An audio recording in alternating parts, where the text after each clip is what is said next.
if you have not driven a Genesis in ever, maybe you've heard about it, I think you're going to be impressed.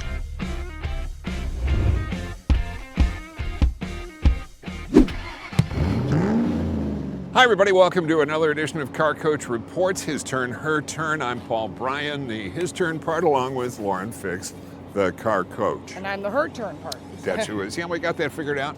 Hey, it's like the second hottest day of the summertime, and we're in greater occupied Portland, Maine this time. Right. So what are we driving today, Paul? We are driving the Genesis G70. The 2019, and this is the third vehicle that's in their lineup. And it's the third of what's going to be a fairly rapidly expanding line. They've got 3 sedans right now, and they've got some... The 90, the 80, and I love the G80 Sport. You can check out our review. We reviewed all of them. We've done both of those. Yeah. So this is the next step in their progression. And the next step after this, just because the market is so laden with them, is going to be sport utility vehicles. That's going to be But that's going to be another... down the road kind of thing. Yeah, this is the important news du jour. The big thing with this vehicle, the G70, is that it's not just capable on the street, but we're going to prove today that it's capable on the track if you choose to do that. And you could use it as an everyday car because it comes in different forms: rear-wheel drive, all-wheel drive, and 2 engines. Well, you have a good time doing that. Yeah, what are you going to do? I'm just going to drive it on the street and enjoy it, and enjoy what I call spirited GT driving for a car, for a GT that happens to have 4 doors. Now, I like the track. You give me an opportunity to be on the track, and I'm there. I Helmet? know, but come on, Yeah. that's 2% of the time that you're going to be know. driving, maybe. So I want to enjoy the car. Right. And when I enjoy the car, I want to look for the things that are going to hug me and make me feel warm and comfy in here, and still have a good time driving the car. Don't you be looking at me like that. This is a really, really comfortable car to drive. And the thing that I'm enjoying about it, there are some cars that they'll put paddle shifts on that we kind of go, Why is there one on a Honda inside? what did you do that for? I mean, no one's ever going to use it. It's you just pay extra. I'd rather if you put it in the lumbar. And yet when we go into sport mode here on this car, it kind of begs you to say, well, come on, let's go ahead and do that. The seat gripped in. You see, as soon as you go from comfort to sport, the side bolsters go, and it got hugged like when you're coming home on leave. It was great.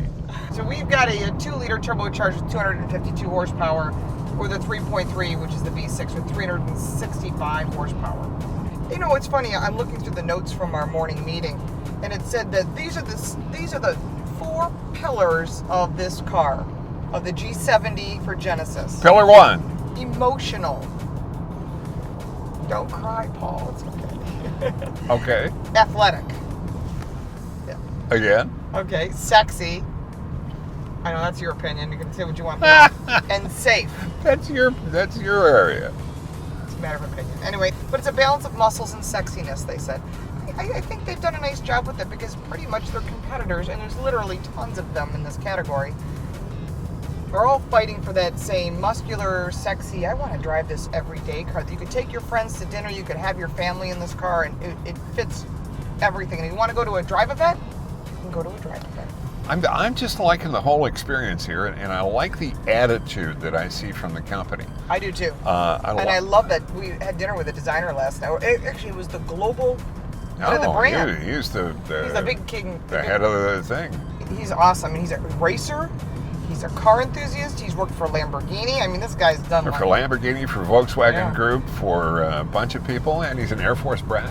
Yeah, this guy's really the real deal. I mean, you talk to him, and we asked him, what do you have in your garage? He goes, I don't have anything in my garage. I drive company cars. Why would I need to have anything in my garage? But he's a real racer, too, which I thought was good. No, he's driven some pretty serious stuff as well. Oh, yeah.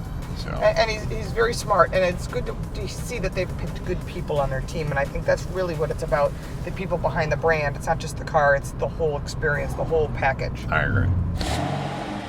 This is a 365 horsepower 3.3 liter engine. Brembo brakes. It's got the big old brakes. It's got the 19-inch tires with the Michelin Pilot Sports. But there's still, but there's still one gummier set. Yes, on the dynamic package. And there's 2 different tires you can get in the Pilot Sports that are purely summer tires. So if you do that, you're going to wind up needing to put different tires on in the wintertime if you're going to do Right, but this car can be driven year-round. It comes in all-wheel drive and rear-wheel drive. Yes. It has all the goodies. But it's a rear-wheel drive. It's designed as a rear-wheel drive car. To be put on the track, if you wish. Yeah. Not most of you won't. First off, seating comfort, massive thumbs up, and the passenger side lumbar, 4-way lumbar. Very smart Genesis. As far as everything in front of you, on the left side, you've got all your audio controls. On your right side, you got your cruise control, and you can flip through the information you want. We've been driving around all day. We got about 26.4 miles to the gallon. I don't know what the actual numbers will turn out to be. Again, this is the 3.3. But I do like that there's actual gauges, and when you shut it off, everything goes black. So it's very classy, very polished, elegant, muscular, and a little sexy too.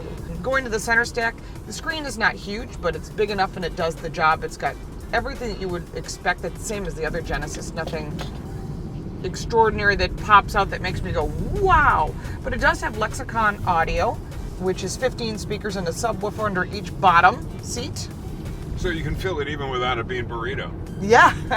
Going to the center stack, you've got all your vents and all your controls, air-cooled seats for both sides, heated in back, of course heated in front, heated steering wheel as well. Everything's easy to use. And the head-up display is real. It's not a piece of plastic. It's built into the glass, and they did a beautiful job with great information, and it's multicolors, which I appreciate because sometimes you'll get a head-up display, it'll be black and white. But overall, from my initial experience inside the car, and we'll of course get the chance on the track, I think this is a fabulous vehicle. We each had a chance to drive all 3 versions of the vehicle, the all-wheel drive, the rear-wheel drive, including the manual transmission. Yeah, and remember, that's on the 2-liter only. Right. You cannot get the 3.3 with the manual transmission. I was surprised at the amount of power that the base engine offered. I was too, actually.